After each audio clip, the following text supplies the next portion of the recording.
Continuing major trends in Jewish mysticism by Gershom G. Scholem, Sabbatianism, and mystical heresy is the 8th lecture.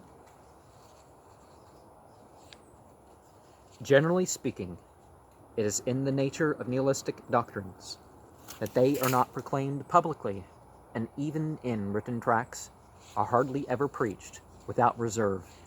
In the case of Frank, however, the boundless enthusiasm and devotion of his followers led them to preserve this unique document. To them he was the incarnation of God and his word divine inspiration. For, whatever one may think of the character and the personality of Jacob Frank, his followers, of whom we have at least 2 independent writings, were without doubt largely men of pure heart. Deep and genuine religious emotion speaks to us from their words, and it is clear that they must have found in those dark sayings of their so-called prophet, on the abyss into which we must all descend, and on the burden of silence which we must bear, a liberation which the rabbinical Torah denied them. Thus, it comes about that we possess 2 or 3 manuscripts in the Polish language of the Księga Słow Pańskich, or the Book of the Words of the Lord. In this collection of sayings, parables, explanations, and words of Torah, if they can be called that, the characteristic mixture of primitive savagery and putrescent morals, which I have mentioned, strikes one with its full force. It can only be fair to add that a certain vigor of style and elan of thought cannot be denied to this work, perhaps the most remarkable holy writ which has ever been produced. Certain more or less paradoxical utterances from the Talmud and other sources, as well as certain mystical symbols, became after 1700 the slogans of a religious nihilism in which the ideational content of a depraved mysticism comes into open conflict with every tenet of the traditional religion. Talmudic and semi-Talmudic sayings such as "great is a sin committed for its own sake," or "the subversion of the Torah can become its true fulfillment," remarks whose meaning was originally by no means antinomiistic or nihilistic, but which lent themselves to such interpretation, were turned upside down. The Torah, as the radical Sabbatians were fond of putting it, is the seed corn of salvation, and just as the seed corn must rot in the earth in order to sprout and bear fruit, the Torah must be subverted in order to appear in its true messianic glory. Under the law of organic development, which governs every sphere of existence, the process of salvation is bound up with the fact of man's actions being, at least in certain respects and at certain times, dark and, as it were, rotten. The Talmud says David's son comes only in an age which is either completely guilty or completely innocent. Well, I don't think it's that black and white ever, but from this epigram, many Sabbatians drew the moral: since we cannot all be saints, let us all be sinners. The truth is that this doctrine of the holiness of sin represents a mixture of several ideas. In addition to the belief that certain actions, which are in reality pure and holy, must bear the outward appearance of sin, we must also find the idea that being which is really and truly evil is transformed from within by being practiced with, as it were, religious fervor. It is obvious that these conceptions are radically opposed to everything which, for centuries, had formed the essence of moral teaching and speculation in Judaism. It is as if an anarchist rebellion had taken place within the world of law. The reaction went so far that in certain radical conventicles, acts and rites were practiced which aimed deliberately at the moral degradation of the human personality. He who is sunk to the uttermost depths is the more likely to see the light. In the elaboration of this thesis, The apostles of the radicals, who came from Salonika, and above all Jacob Frank, were tireless. Mere condemnation of this doctrine, however, leads us nowhere. Attention must be given also to its positive side. The religious and, in some cases, the moral nihilism of the radicals is, after all, only the confused and mistaken expression of their urge towards a fundamental regeneration of Jewish life, which, under the historical conditions of those times, could not find a normal expression. The feeling of true liberation which the believers had experienced in the great upheaval of 1666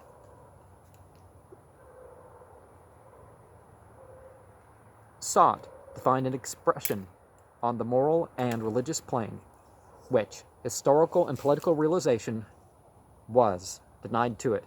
Instead of revolutionizing the external circumstances of Jewish life, a thing it could no longer do after the apostasy of the Messiah, it became introverted and encouraged a mood which easily adapted itself to the new spirit of rationalization and reform, once the myth of the Messiah's journey to the gates of impurity had begun to fade. To this must be added a further motive, also well known from the history of religion, and particularly from that of the mystical sects, which almost invariably makes its appearance together with the doctrine of the holiness of sin. That is the idea that the elect are fundamentally different from the crowd and not to be judged by its standards, standing under a new spiritual law and representing, as it were, a new kind of reality. They are beyond good and evil. It is well known to what dangerous consequences Christian sects in ancient and modern times have been led by the idea that the truly newborn is incapable of committing a sin, and that therefore everything he does must be regarded under a higher aspect. Similar ideas made their appearance very soon in the wake of Sabbatianism, especially in Salonika. The inner reality of redemption, which has already been inaugurated in the hidden world, was held to dictate a higher law of conduct to those who experience it. I do not propose to discuss the various concrete applications of this thesis. The two contentions: it is meritorious to sin in order to overcome the power of evil from within, and it is impossible for those who already live in the messianic world to cocoon to sin, because to them evil has already lost its meaning. I say these two contentions appear to conflict with one another, but from a practical point of view, their effect is the same. Both have the tendency to make all external action and conduct appear unreal, and to oppose to it an inner secret action, which is the counterpart of true belief. The radical Sabbatians, the nihilists, were agreed that just as redemption had so far become the only intrinsically real and not yet visible, so the true belief must be held only in secret, while external behavior must conform to the power of evil in the world of the Galuth. The belief which one professes can by its very nature no longer coincide with that which one really holds. Everyone must in some way share the fate of the Moranos. One's heart and one's mouth may not be one. This can be done also within the orbit of Judaism, and in fact the great majority even of the radical Sabbatians remain Jews. Here the external world, the value of which was denied by the inner and secret rites, was that of rabbinical Jewry, for which the Messianic Judaism of antinomianism, the secret annihilation of the Torah as its true fulfillment, became the secret substitute. But this external world could also be Islam, if one followed the example of Sabbati's V, or Catholicism, if one followed that of Frank. The blasphemous benediction, "Praise be to thee, O Lord, who permittest the forbidden," came to be considered by these radicals as a true expression of their feeling. For the purpose was not to deny the authority of the Torah, but to oppose the Torah of the higher world, Torah de Etzeluth, which alone is relevant, to the Torah in its present sensual appearance, Torah de Beria, to the anarchic religious feeling of these new Jews. All the three great institutional religions have no longer an absolute value. This revolution of the Jewish consciousness was gradually spread by groups who, like the majority of Sabbatian Jews in Germany and in the countries of the Habsburg monarchy remained within the walls of the ghetto. Those who continued to profess rabbinical Judaism, but secretly believed themselves to have outgrown it, when the outbreak of the French Revolution again gave a political aspect to their ideals. No great change was needed for them to become the apostles of an unbounded political apocalypse. The urge towards revolutionizing all that existed no longer had to find its expression in desperate theories, like that of the holiness of sin, but assumed an intensely practical aspect in the task of ushering in the new age. The man of whom it appears to have been thought for some time that after Frank's death in 1791, he would become his successor as the leader of the sect in Offenbach, was sent to the guillotine in 1794 of the Common Era, together with Danton, under the name of Junius Frey. However, these are extreme cases. On the whole,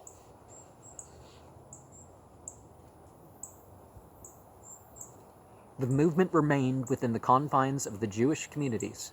The account given by Moses Porges of Prague of the description of Frankism given to him by his father in 1794 is highly characteristic.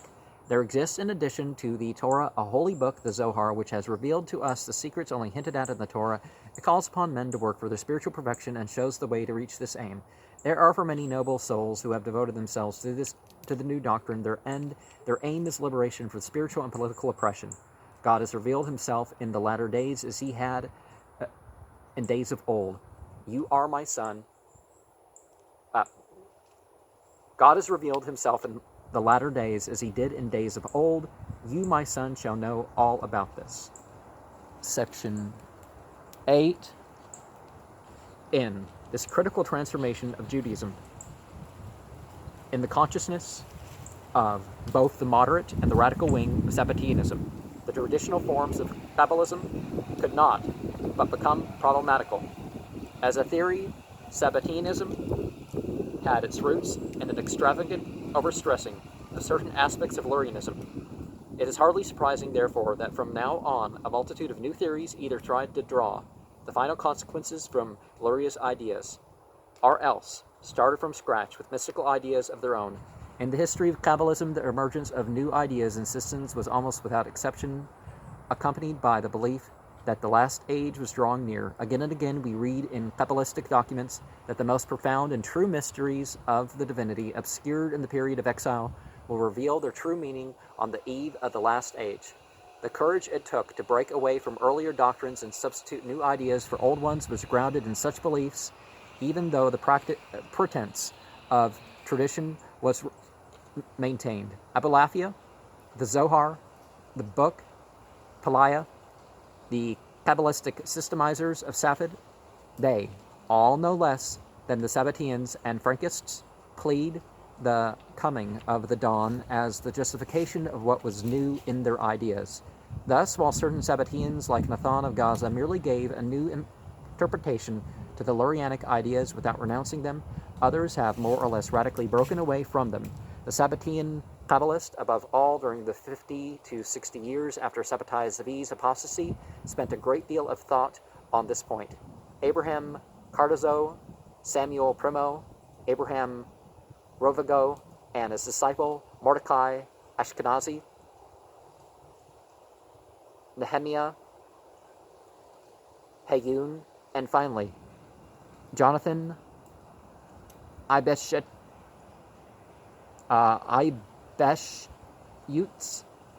are the outstanding representatives of a Sabbatian Kabbalah of more or less definitely heretical character. The writings and thoughts are now fairly well known, while the details of the more outspoken nihilistic theories have remained somewhat obscure. In particular, we have only indirect knowledge of the teachings of the leading theoretician of the most radical group among the Doenma in Salonika, Baruch Cuneo, better known as Barahia or Barokia.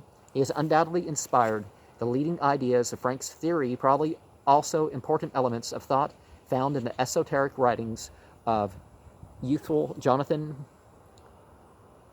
Abishutz of 1690 or 1695 to 1764 of the Common Era, one of the last great representatives of rabbinical Judaism, whose secret affinity to Sabbatianism has therefore been denied with particular heat down to our own days.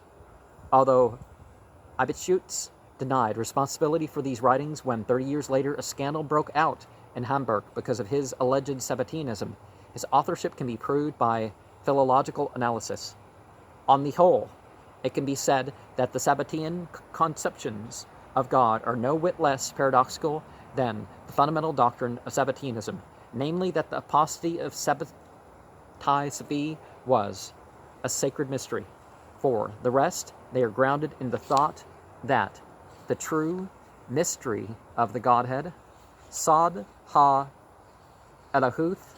had been revealed to the Sabbatians, doubtless by Sabbati himself, on the eve of the expected Sabbath of the world, after remaining obscure during the period of exile alike to scholars and theologians, philosophers and Kabbalists.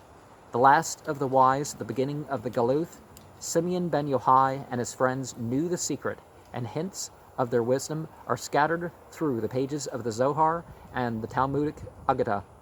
But these hints and milestones on the road to true knowledge remained insoluble enigmas. As long as the Galuth lasted, they are covered by a veil which even the Kabbalists were unable to lift. The Sabbatian solution of the dark riddle, their diagnosis of the true mystery of God, and the idea they offered as the theological content of a Judaism regenerated by the revelation of the Messiah, is so astonishing as to be comparable only to their paradox of the necessary apostasy of the Messiah. It is nothing less than a new form of the Gnostic dualism of the hidden God and of the God who is the creator of the world. This, then, was to be the true meaning of monotheism. The forms under which these ideas were put forward vary considerably. What they had in common was their fundamental concept, which I should like to briefly describe. The ancient Gnostics of the 2nd and 3rd century distinguished between the hidden and benevolent God, the God of the illuminate, whose knowledge they call Gnosis, and the Creator and Lawgiver, whom they also call the Jewish God, and to whom they attribute the writings of the Old Testament. The term Jewish God or God of Israel is abusive and meant to be so. The Gnostics regarded the confusion between the two gods, the higher loving one and the lower who is merely just, as a misfortune for religion. It is a metaphysical anti-Semitism in its profoundest and most effective form, which has found expression in the ideas and continues to do so.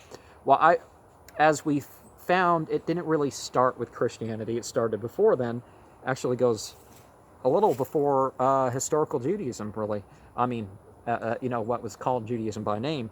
But the church you can think that perhaps the church fathers preserved mention of the anti-Semitic Gnostics far better than the other stuff for, the reason of, well, not anti-Semitic, anti-Jewish, really.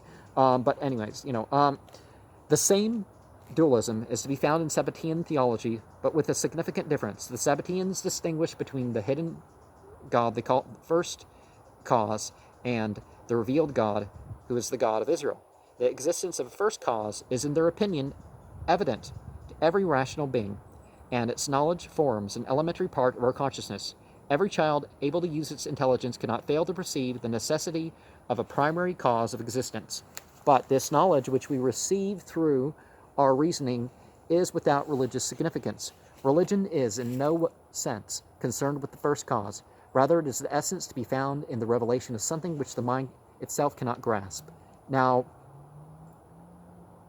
Al is the root here that they're using for every term, Godhead.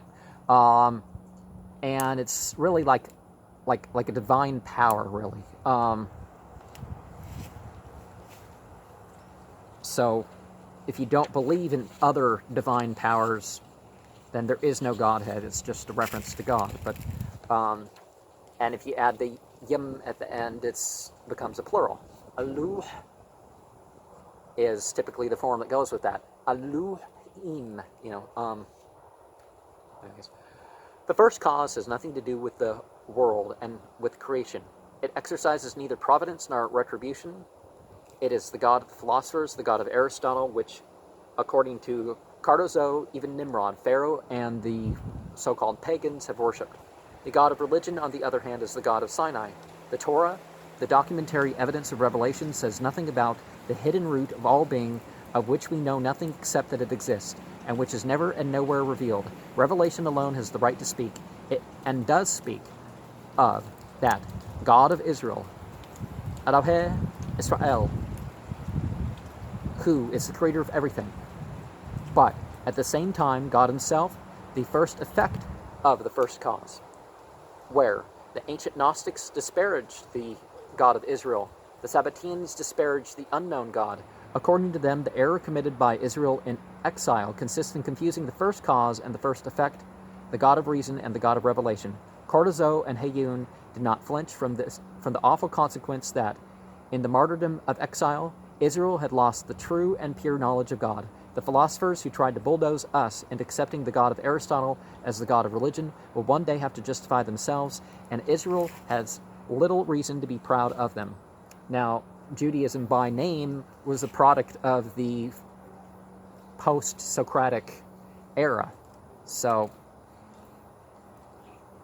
yeah. The object of religion, the goal of our prayers, can only be the God of Israel and its unity or union with his Shekinah. From this original dualism, some Sabbatians developed a trinity of the unknown God, the God of Israel, and the Shekinah. And it did not take long for the idea to develop that the completion of salvation is dependent upon the separate appearance of a Messiah for each of these three aspects of Trinity, with a female Messiah for the last.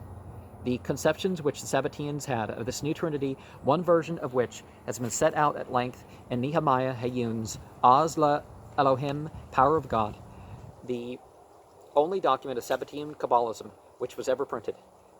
Well, I mean, this was 100 years ago, right? Well, not quite 100 years ago, but you know what I mean. What year did I say this was? However interesting they may be, we are of no particular importance in this connection.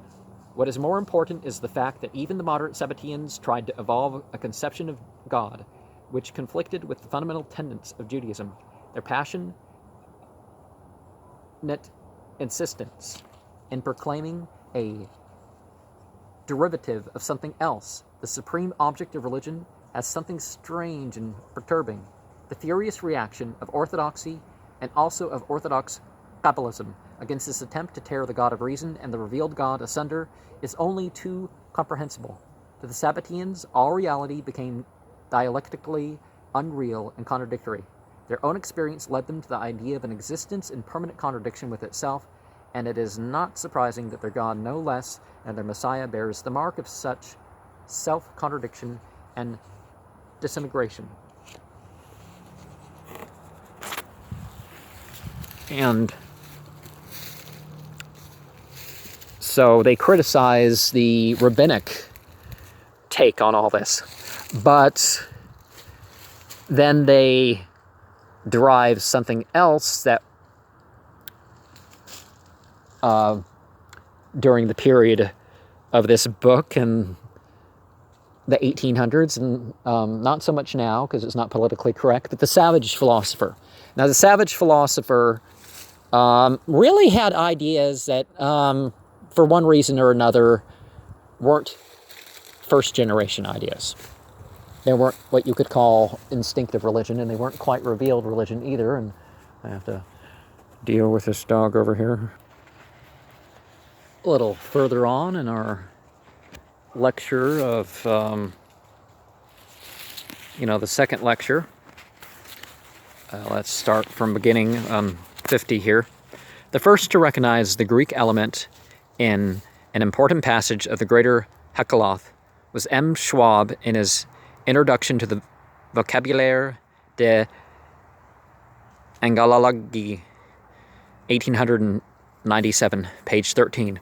His reading and translating of the only slightly corrupted Hebrew transcription was, however, quite fantastic. Langue du miel, portière de l'enfer adresse au servants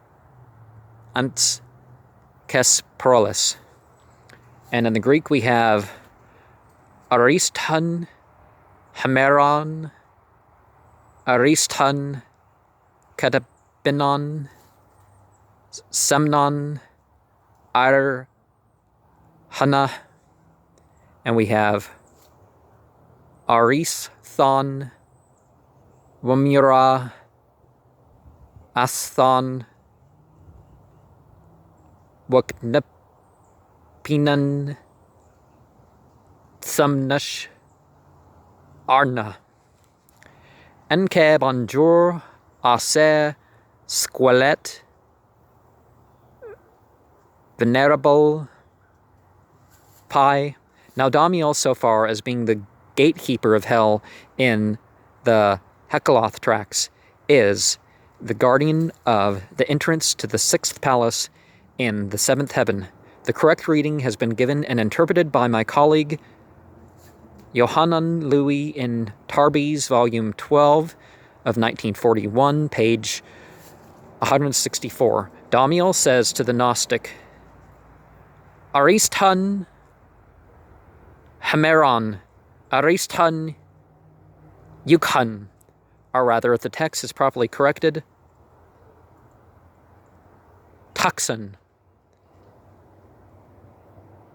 Fahnan, Sahmayon, Irhatna. Instead of Samnush, one should read Samiyun if the proper graphical changes are made. The phrase now reads, best day, best luck, show me your sign, visa seal, peace.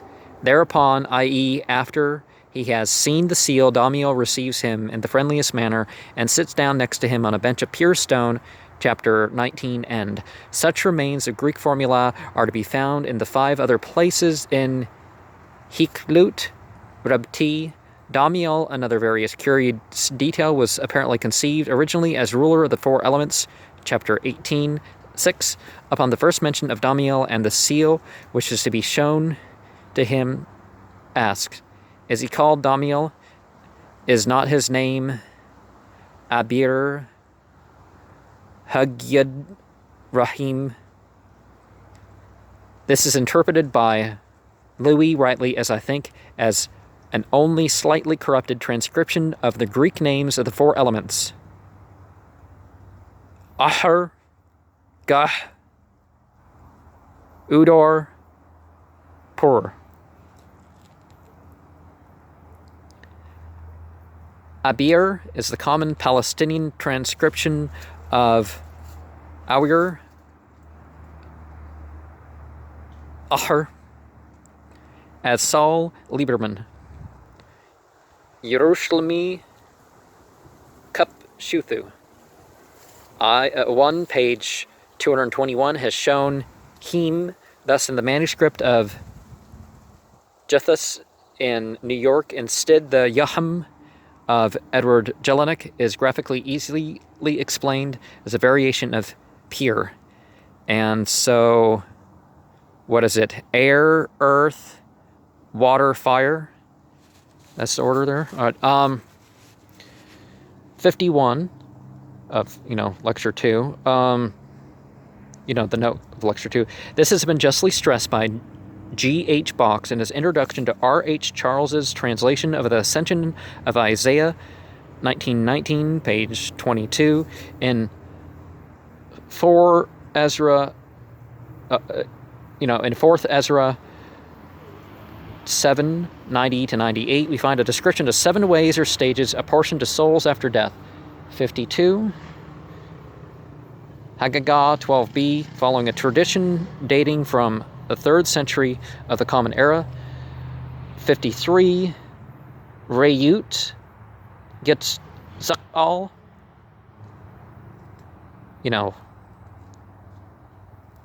Ezekiel, published by Jacob Mann in Hetsupa Lechkumet Yisrael. 5, 1921, page 256, 264. Praesendans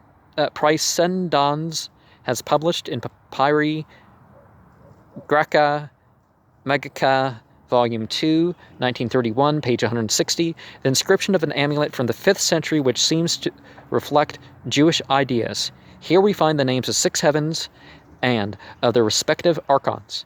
54, in his book, which appeared in 1912, Abelson paid no attention to the Kabbalistic conceptions of the Shekinah. Because you really don't have to go into the Shekinah like it's Bhagavan or something, you know. 55, Odeberg, 3rd Enoch, introduction, page 106, quotes Hikulat Rebti, chapter 26, Ata der Bulb Hadam. But the correct reading is Ata Delet Resh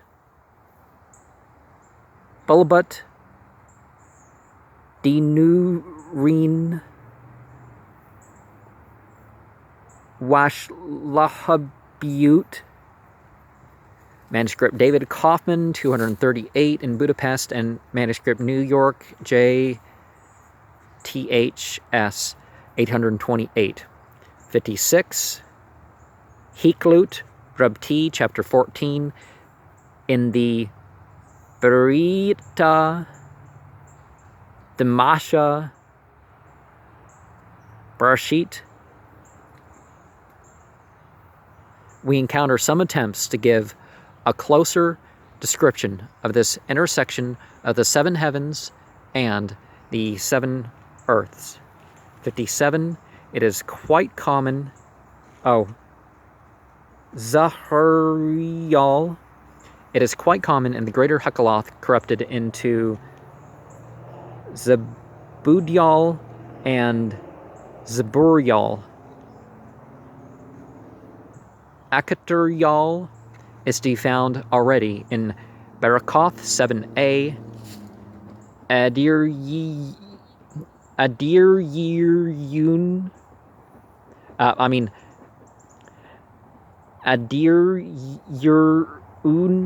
occurs in the Lesser Hekaloth, manuscript Munich 22f, folio 163a. Their meaning is quite obvious. The full formula consists always of the mystical name plus Al-Hayy Yisrael, you know, the God of Israel, and you know, because they don't want to say Yahweh.